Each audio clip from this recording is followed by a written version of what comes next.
Salam sejahtera bagi kita sekalian. Assalamualaikum warahmatullahi wabarakatuh. Ada hal menarik di instruksi Presiden nomor 1 tahun 2025 yang baru ditandatangani oleh Presiden Prabowo. Apakah instruksi Presiden nomor 1 2025 ini berdampak pada ASN? Dalam hal ini calon P3K, CPNS, baik pun P3K dan PNS. Dalam menyikapi instruksi Presiden ini, seluruh lembaga, bahkan kepala daerah, membuat kebijakan-kebijakan baru. Termasuk kepala BKN buat surat edaran. Ada 10 kebijakan yang akan dilakukan di lingkungan BKN. Tentu berdampak kepada calon P3K, calon CPNS, dan juga berdampak kepada PNS P3K. Seperti apa instruksi Presiden ini? Seperti apa surat edaran BKN terbaru ini? Mari kita lihat bersama. Inilah instruksi Presiden Republik Indonesia nomor 1 tahun 2025 tentang efisiensi belanja dalam pelaksanaan APBN dan APBD tahun anggaran 2025. Apa isi instruksi Presiden ini? Dalam rangka efisiensi belanja pada pelaksanaan APBN dan APBD tahun anggaran 2025, dengan ini menginstruksikan kepada Pra-Menteri Kabinet Merah Putih, Panglima TNI, Kepala Kepolisian Negara Republik Indonesia, Jaksa Agung, Kepala Lembaga Pemerintah Non-Kementerian, para pimpinan kesekretariatan lembaga negara, para gubernur, bupati, wali kota. Jadi diinstruksikan ke seluruh tingkatan pemerintahan. Di instruksi kedua ini paling menarik. Efisiensi atas anggaran belanja tahun anggaran 2025 sebesar 306 triliun 695 miliar 177 juta 420 ribu rupiah yang harus dipangkas, diefisiensikan di kementerian, transfer daerah, tentu termasuk dana DAU. Hal itu terdiri atas anggaran belanja kementerian lembaga tahun anggaran 2025 dimaksud pada diktum ke-1 tadi adalah sebesar 256 triliun 100 miliar rupiah. Jadi yang dipangkas anggaran dari kementerian lembaga adalah 256 triliun 100 miliar. Bagaimana untuk transfer ke daerah?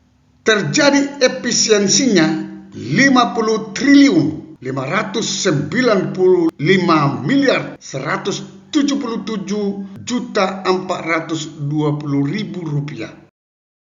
Angka 50 triliun ini bukan angka yang kecil untuk dipangkas ataupun untuk efisiensi anggaran. Transfer ke daerah ini ada banyak dana, termasuk dana DAU. Dana DAU itu untuk gaji P3K, gaji PNS, gaji calon P3K paruh waktu, gaji calon CPNS. Inilah yang menarik bagi kita. Apakah berdampak nantinya kepada gaji-gaji P3K paruh waktu atau tunjangan-tunjangan kinerja ataupun yang lain-lain yang berdampak kepada kesejahteraan ASN itu sendiri? Ini menarik sekali. Tentu nanti bupati, wali kota, gubernur akan melakukan efisiensi yang sangat ketat lagi. Bukan tidak mungkin berdampak kepada para tenaga honorer yang mau diangkat menjadi P3K paruh waktu. Sementara di keputusan Menpan RB nomor 16 tahun 2025 tentang P3K paruh waktu, di sana ada penggajiannya ada 2 alternatif. Bisa melalui UMP, upah minimum provinsi, bisa melalui gaji yang diterima selama ini. Nah, kalau ada pemotongan ataupun efisiensi 50 triliun untuk seluruh daerah, maka jangan harap gaji P3K paruh waktu akan bisa berubah sebesar UMR. Tidak mungkin, karena sudah terjadi efisiensi. Kita akan lihat nanti bagaimana cara kerja para ASN sesudah terjadi efisiensi ini. Kita akan lihat nanti surat edaran BKN yang terakhir. Ini ditandatangani Presiden Republik Indonesia tanggal 22 Januari 2025, Bapak Prabowo Subianto. Menindaklanjuti instruksi Presiden nomor 1 2025 itu, Kepala BKN mengeluarkan siaran pers nomor 012 2025 tertanggal 4 Februari 2025. Kepala BKN respon cepat efisiensi anggaran dengan 10 rencana kebijakan. Seperti apa 10 rencana kebijakan ini? Mari kita lihat. Kepala BKN Prof. Judan Arif menekankan 10 rencana kebijakan dalam menyikapi instruksi Presiden nomor 1 tahun 2025 tentang efisiensi belanja dalam pelaksanaan APBN dan APBD tahun 2025. Arahan tersebut disampaikan Kepala BKN pada apel pagi ke seluruh pegawai BKN Pusat, kantor regional, dan UPT BKN. Singkatnya, 10 rencana kebijakan ini akan dijalankan di seluruh Indonesia. Inilah 10 kebijakan yang akan dilakukan. 1. Peniadaan jam kerja fleksibel. 2. Pemberlakuan skema kerja efisien seperti work from anywhere (WFA) selama 2 hari dan bekerja di kantor selama 3 hari. Jadi ASN itu bisa bekerja nanti dari mana saja.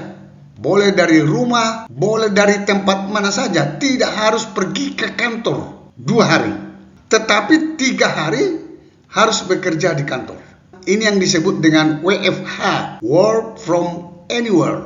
Jadi bisa saja pergi ke kota lain dan dari situ dia bekerja. Pokoknya dari mana saja bisa bekerja selama 2 hari. Yang ketiga, memastikan kinerja harian bawahan dengan sistem pelaporan yang konkret. Jadi kita sebagai P3K, apalagi paruh waktu, harus memberikan laporan setiap hari, laporan konkret yang dilakukan setiap hari. 4. Pembatasan perjalanan dinas dalam dan luar negeri. Para aparatur sipil negara, baik di daerah, kabupaten, kota, provinsi, harus memangkas perjalanan dinas dalam ataupun luar negeri. Yang tadinya mungkin 200 juta perjalanan dinasnya, itu pasti dipangkas. Karena ini instruksinya ke seluruh bupati, gubernur, wali kota, menteri. 5. Maksimalkan koordinasi yang responsif melalui media daring. Jadi nanti koordinasinya itu antara atasan dengan bawahan, antara pegawai, antara pegawai daerah dengan pusat dimaksimalkan melalui media daring. Karena perjalanan dinas sudah dipangkas. Memastikan efisiensi penggunaan listrik dan energi. Jadi artinya yang tadinya kantor pakai AC bisa lagi nanti penggunaan AC itu sudah harus diefisiensikan. 7. Penyesuaian pakaian kerja yang mengutamakan kenyamanan. Jadi tidak perlu pakai safari lagi, tidak perlu pakai jas karena panas. Jadi bisa pakaian yang lain yang mengutamakan kenyamanan. 8.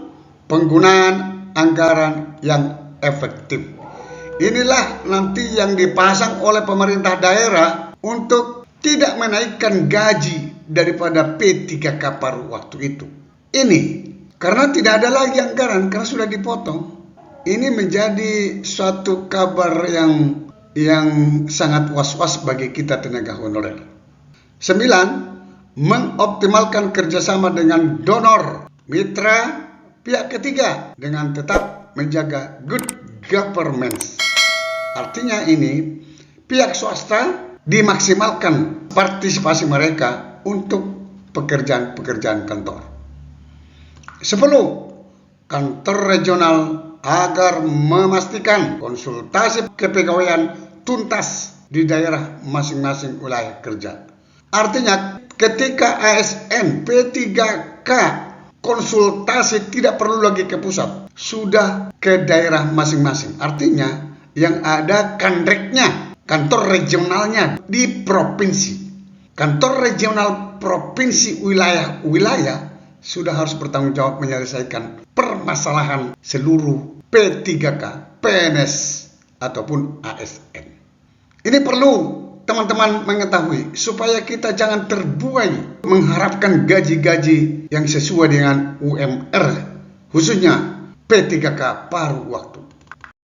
Terakhir, Kepala BKN meminta kepada pegawai BKN dan seluruh ASN di Indonesia untuk menyikapi efisiensi anggaran ini dengan tidak menjadikan sebagai sebuah hambatan, tapi sebagai peluang dan tantangan dalam meningkatkan kecepatan pelayanan agar dapat sesuai dengan ekspektasi masyarakat ASN. PLT, Kepala Biro Hubungan Masyarakat Hukum dan Kerjasama BKN Muhammad Ridwan. Sampai ketemu pada video berikutnya di channel ini. Jangan lupa dukung terus channel ini dengan cara klik subscribe, like, dan loncengnya. Semoga bermanfaat. Wassalamualaikum warahmatullahi wabarakatuh. Shalom.